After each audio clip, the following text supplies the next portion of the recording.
Hello, welcome to cook and look.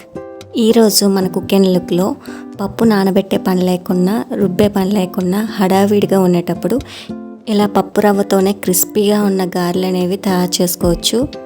First మీకు కావాల్సినంత రవ్వను తీసుకొని కొంచెం కొంచెంగా వాటర్ చిలకరించుకొని బాగా కలుపుకొని ఒక 2 minutes పక్కన పెట్టుకోవాలి. ఇలా రవ్వ అనేది నానుతుంది, ఓవర్గా నానాల్సిన పని లేదు. ఇప్పుడు తగినంత సాల్ట్ వేసుకొని తగినంత కారాన్ని కూడా వేసుకోవాలి. తర్వాత ఇందులోకి అల్లం, పచ్చిమిర్చి, ఉల్లిపాయలు చిన్న చిన్నగా తరుక్కొని వేసుకోవాలి. ఈ మసాలా వడలు వేయడానికి ఈజీగా ఉండేటప్పటికీ చాలా క్రిస్పీగా లోపల సాఫ్ట్గా ఉండాలి అంటే బాగా కొంచెం చిన్న చిన్న టిప్స్ అనేవి పాటించాలి. ఆనియన్స్, పచ్చిమిర్చి, అల్లం ముక్కలు మొత్తం ఫ్లేవర్ పట్టాలంటే బాగా కలపాలన్నమాట. సో అప్పుడైతేనే ఫ్లేవర్ అనేది పట్టి గారెలు అనేవి చాలా బాగుంటాయి.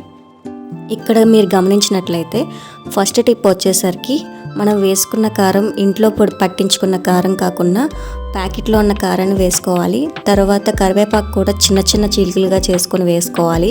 తర్వాత గరం మసాలా అండ్ ధనియా పౌడర్ కొంచెం కొంచెంగా యాడ్ చేసుకుంటే సరిపోతుంది. ఇప్పుడు ఈ ఇంగ్రీడియంట్స్ అన్నిటినీ బాగా కలిపేసి మనకి వడల్లాగా చేసుకోవాలి.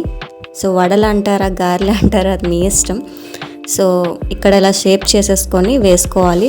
లావుగా మందంగా కాకుండా మరీ థిన్గా కాకుండా వేసుకోవాలి. అప్పుడైతేనే బయట క్రిస్పీగా లోపల సాఫ్ట్గా అనేది వస్తాయి. సో చాలా బాగుంటాయి అండ్ ఈజీగా తక్కువ టైంలో అయిపోతుంది. మరి మీరు కూడా ఈ పండగకి హడావిడి లేకుండా ఇలాగే ఈజీగా వేసేసుకుంటే చాలా బాగుంటుంది. అందరూ కూడా టేస్టీగా తింటారు. అండ్ బండి మీద కూడా మీరు చూసినట్లయితే ఇవే వడలు వేస్తారు, కొందరు పప్పు నానబెట్టి కూడా వేస్తారు. ఇలా గారెలు మొత్తాన్ని వేసుకున్నాక పచ్చిమిర్చి కూడా కొంచెం వేయించుకుంటే సరిపోతుంది.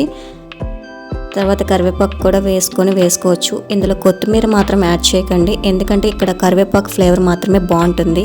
మీరు కూడా ట్రై చేయండి. Thank you for watching cook and look.